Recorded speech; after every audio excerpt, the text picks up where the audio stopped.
Yesus mengutus ke-12 murid.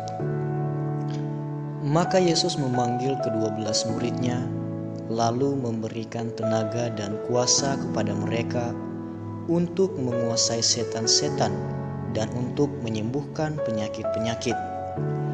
Dan ia mengutus mereka untuk memberitakan kerajaan Allah dan untuk menyembuhkan orang. Katanya kepada mereka, "Jangan membawa apa-apa dalam perjalanan. Jangan membawa tongkat atau bekal, roti atau uang, atau 2 helai baju. Dan apabila kamu sudah diterima dalam suatu rumah, tinggallah di situ sampai kamu berangkat dari situ.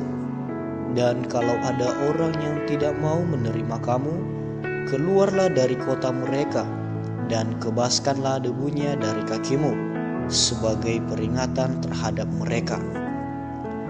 Lalu pergilah mereka dan mereka mengelilingi segala desa sambil memberitakan Injil dan menyembuhkan orang sakit di segala tempat.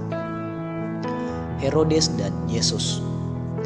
Herodes, raja wilayah, mendengar segala yang terjadi itu dan ia pun merasa cemas, sebab ada orang yang mengatakan bahwa Yohanes telah bangkit dari antara orang mati. Ada lagi yang mengatakan bahwa Elia telah muncul kembali, dan ada pula yang mengatakan bahwa seorang dari nabi-nabi dahulu telah bangkit. Tetapi Herodes berkata, "Yohanes telah kupenggal kepalanya. Siapa gerangan dia ini yang kabarnya melakukan hal-hal demikian?" Lalu ia berusaha supaya dapat bertemu dengan Yesus. Yesus memberi makan 5.000 orang. Sekembalinya rasul-rasul itu menceritakan kepada Yesus apa yang telah mereka kerjakan. Lalu Yesus membawa mereka dan menyingkir ke sebuah kota yang bernama Betsaida, sehingga hanya mereka saja bersama dia. Akan tetapi orang banyak mengetahuinya lalu mengikuti dia. Ia menerima mereka dan berkata-kata kepada mereka tentang kerajaan Allah, dan ia menyembuhkan orang-orang yang memerlukan penyembuhan. Pada waktu hari mulai malam, datanglah ke-12 muridnya kepadanya dan berkata, "Suruhlah orang banyak itu pergi, supaya mereka pergi ke desa-desa dan kampung-kampung sekitar ini untuk mencari tempat penginapan dan makanan, karena di sini kita berada di tempat yang sunyi." Tetapi ia berkata kepada mereka, "Kamu harus memberi mereka makan." Mereka menjawab, "Yang ada pada kami tidak lebih daripada 5 roti dan 2 ikan, kecuali kalau kami pergi membeli makanan untuk semua orang banyak ini." Sebab di situ ada kira-kira 5.000 orang laki-laki. Lalu ia berkata kepada murid-muridnya, "Suruhlah mereka duduk berkelompok-kelompok, kira-kira 50 orang sekelompok." Murid-murid melakukannya dan menyuruh semua orang banyak itu duduk. Dan setelah ia mengambil 5 roti dan 2 ikan itu, ia menengadah ke langit, mengucap berkat, lalu memecah-pecahkannya roti itu dan memberikannya kepada murid-muridnya supaya dibagi-bagikannya kepada orang banyak. Dan mereka semuanya makan sampai kenyang. Kemudian dikumpulkan potongan-potongan roti yang sisa sebanyak 12 bakul. Pengakuan Petrus. Pada suatu kali ketika Yesus berdoa seorang diri, datanglah murid-muridnya kepadanya. Lalu ia bertanya kepada mereka, "Kata orang banyak, siapakah aku ini?" Jawab mereka, "Yohanes Pembaptis. Ada juga yang mengatakan Elia. Ada pula yang mengatakan bahwa seorang dari nabi-nabi dahulu telah bangkit."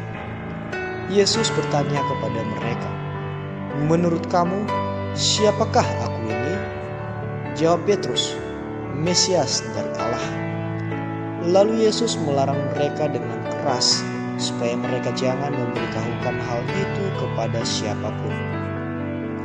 Pemberitahuan pertama tentang penderitaan Yesus dan syarat-syarat mengikuti Dia. Dan Yesus berkata, Anak manusia harus menanggung banyak penderitaan dan ditolak oleh tua-tua, imam-imam kepala dan ahli-ahli Taurat, lalu dibunuh dan dibangkitkan pada hari ketiga. Katanya kepada mereka semua, "Setiap orang yang mau mengikut aku, ia harus menyangkal dirinya, memikul salibnya setiap hari dan mengikut aku. Karena barang siapa mau menyelamatkan nyawanya, ia akan kehilangan nyawanya. Tetapi barang siapa kehilangan nyawanya karena aku, ia akan menyelamatkannya. Apa gunanya seorang memperoleh seluruh dunia, tetapi ia membinasakan atau merugikan dirinya sendiri? Sebab barang siapa malu karena aku dan karena perkataanku, Anak Manusia juga akan malu karena orang itu, apabila ia datang kelak dalam kemuliaannya dan dalam kemuliaan Bapa dan malaikat-malaikat kudus. Aku berkata kepadamu, sesungguhnya di antara orang yang hadir di sini, ada yang tidak akan mati sebelum mereka melihat kerajaan Allah." Yesus dimuliakan di atas gunung. Kira-kira 8 hari sesudah segala pengajaran itu, Yesus membawa Petrus, Yohanes, dan Yakobus lalu naik ke atas gunung untuk berdoa. Ketika ia sedang berdoa, rupa wajahnya berubah dan pakaiannya menjadi putih, berkilau-kilauan. Dan tampaklah 2 orang berbicara dengan dia, yaitu Musa dan Elia. Keduanya menampakkan diri dalam kemuliaan dan berbicara tentang tujuan kepergiannya yang akan digenapinya di Yerusalem. Sementara itu Petrus dan teman-temannya telah tertidur, dan ketika mereka terbangun, mereka melihat Yesus dalam kemuliaannya dan kedua orang yang berdiri di dekatnya itu. Dan ketika kedua orang itu hendak meninggalkan Yesus, Petrus berkata kepadanya, "Guru, betapa bahagianya kami berada di tempat ini. Baiklah kami dirikan sekarang 3 kemah, 1 untuk engkau, 1 untuk Musa, dan 1 untuk Elia." Tetapi Petrus tidak tahu apa yang dikatakannya itu. Sementara ia berkata demikian, datanglah awan menaungi mereka, dan ketika mereka masuk ke dalam awan itu, takutlah mereka. Maka terdengarlah suara dari dalam awan itu yang berkata, "Inilah anakku yang kupilih, dengarkanlah dia." Ketika suara itu terdengar, nampaklah Yesus tinggal seorang diri, dan murid-murid itu merahasiakannya. Dan pada masa itu mereka tidak menceritakan kepada siapapun apa yang telah mereka lihat itu. Yesus mengusir roh dari seorang anak yang sakit. Pada keesokan harinya, ketika mereka turun dari gunung itu, datanglah orang banyak berbondong-bondong menemui Yesus. Seorang dari orang banyak itu berseru, katanya, "Guru, aku memohon supaya engkau menengok anakku, sebab ia adalah satu-satunya anakku. Sewaktu-waktu ia diserang roh, lalu mendadak ia berteriak dan roh itu menggoncang-goncangkannya, sehingga mulutnya berbusa. Roh itu terus saja menyiksa dia dan hampir-hampir tidak mau meninggalkannya. Dan aku telah meminta kepada murid-muridmu supaya mereka mengusir roh itu, tetapi mereka tidak dapat." Maka kata Yesus, "Hai kamu angkatan yang tidak percaya dan yang sesat, berapa lama lagi aku harus tinggal di antara kamu dan sabar terhadap kamu, bawa anakmu itu kemari." Dan ketika anak itu mendekati Yesus, setan itu membantingkannya ke tanah dan menggoncang-goncangkannya.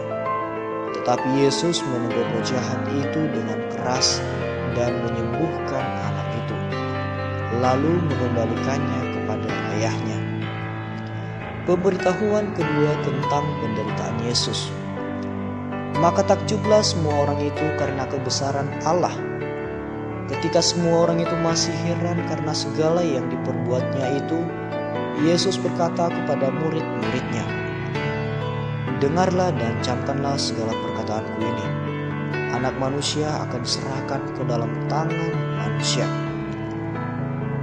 Mereka tidak mengerti perkataan itu, sebab artinya tersembunyi bagi mereka, sehingga mereka tidak dapat memahaminya, dan mereka tidak berani menanyakan arti perkataan itu kepadanya.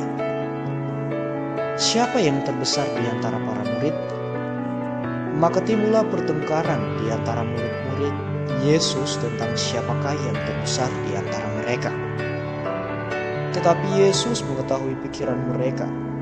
Karena itu ia mengambil seorang anak kecil dan menempatkannya di sampingnya dan berkata kepada mereka, "Barang siapa menyambut anak ini dalam namaku, ia menyambut aku.